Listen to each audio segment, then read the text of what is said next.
Today is the International Day for the Prohibition of Nuclear Weapons. My name is Christopher, and as an American, it is important for me to recognize the heritage of those negatively affected by my country's nuclear actions.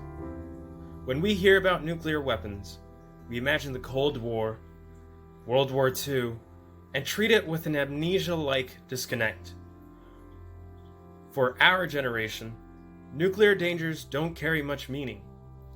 This year, we reached 75 years since the first nuclear explosion and the first nuclear strike in warfare.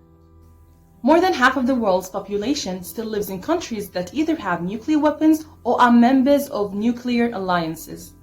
My name is Shirin Nanish and I am from Jordan. Having a world that is free of nuclear weapons is going to need the collaboration of policy and decision makers at a global level. However, on the individual level, awareness is key. That is why we want you to learn about how nuclear testing can affect several generations. The most recognizable example of nuclear weapons in human history took place in Japan. In 1945, the United States of America bombed two cities in Japan with two different types of nuclear weapons. Now we will hear from a young individual whose heritage is of utmost importance in nuclear abolition. On the 70th anniversary of the bombing, I was interviewed as a third-generation hibakusha. I asked my grandmother about her experience through the bombing for the first time in my life. My grandmother often said that she didn't remember much. I thought she might not want to talk about it anymore, or she had forced herself to forget about her traumatic memory to protect herself. Listening to her stories, I actually realized for the first time that I'm a third-generation hibakusha. After leaving my hometown, I noticed that people outside Hiroshima barely knew how inhumane the A-bomb was. This made me feel shocked and felt the responsibility of doing something as a person who has connections with the bombing. Next year, I went on an exchange to Finland, and during the time, I gave workshops about Hiroshima in more than 10 local schools and tried to make connections between Finnish students and Hiroshima. I'm sure this will always be my concern. I will tackle until the day we abolish nuclear weapons. Traditions and customs are passed down by generations, but for some, diseases and trauma can also be passed down through generations. We will now hear from Seira, a third-generation bomb survivor in the United States. My grandma was 12 when the bomb was dropped on Hiroshima. She lost nearly her entire family either that day or within a few years due to radiation sickness. I will never get to meet that part of my family.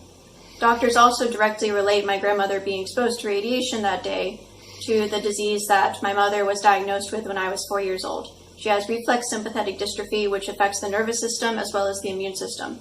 She is in a lot of pain daily, she needs to walk with a cane, and she gets sick really easily. My entire life, ever since I was 4, has revolved around her illness and taking care of her and making sure that she's okay. I think it is extremely important for young people to care about reducing nuclear weapons.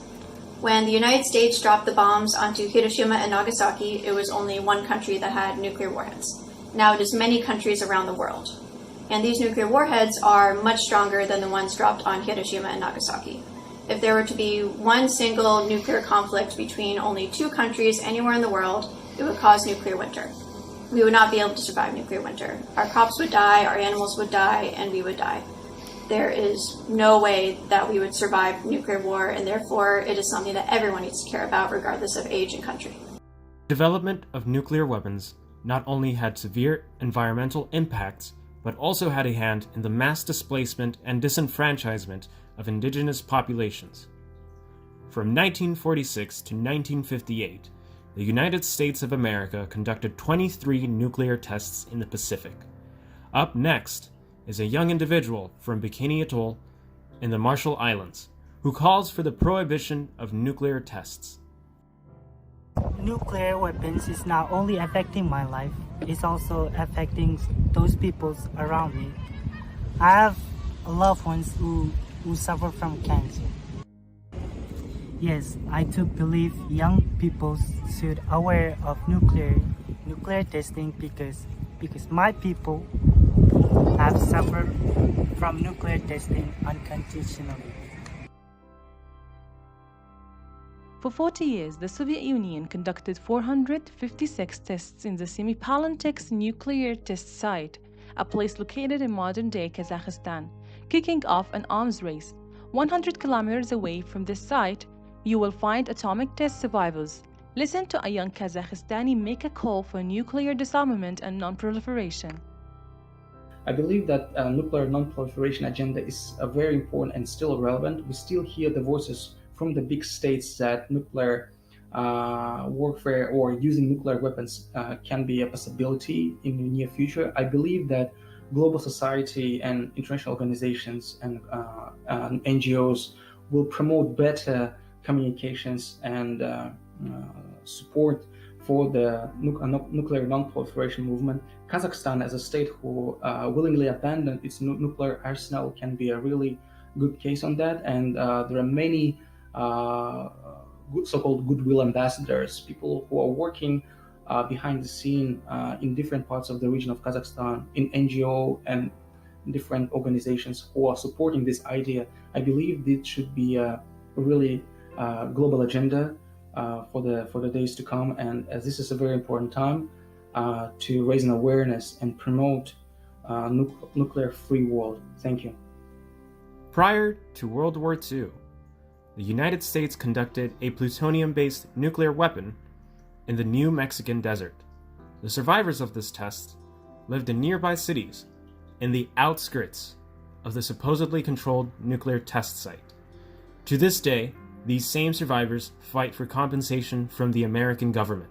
I know that there are other things going on that will require our attention, such as the pandemic or global warming, but in the meantime, we can also take care of reducing and eliminating nuclear weapons. There are enough of them to wipe out the entire population. And when just a single nuclear weapon is detonated, it poisons the people and the land, and those effects last longer than we can afford. We can recover from pandemics and global warming with the right steps, but there are not many ways to recover from the devastation that comes with nuclear weapons. No one should have access to or control over weapons such as these, and it is especially important to do away with them now, given the worldwide tension that we are experiencing. Once we get rid of the looming threat of nuclear weapons, we can focus on the other things that need our attention. These are the kind of stories that make us support making the ban treaty an international binding law. I bring awareness to nuclear issues in two ways. The first is an educational program called Nuclear Free Schools, which is aimed at making schools nuclear weapons-free zones. The second is promoting the entry into force of the Comprehensive Nuclear Test Ban Treaty, a crucial step in abolishing nuclear weapons. For me, that's the reason I joined the CTBTO youth group, to be one of the 1,000 young professionals and activists who care about raising awareness on nuclear danger and other issues that affect the safety of our planet and the issues that are related to our environment, including climate change.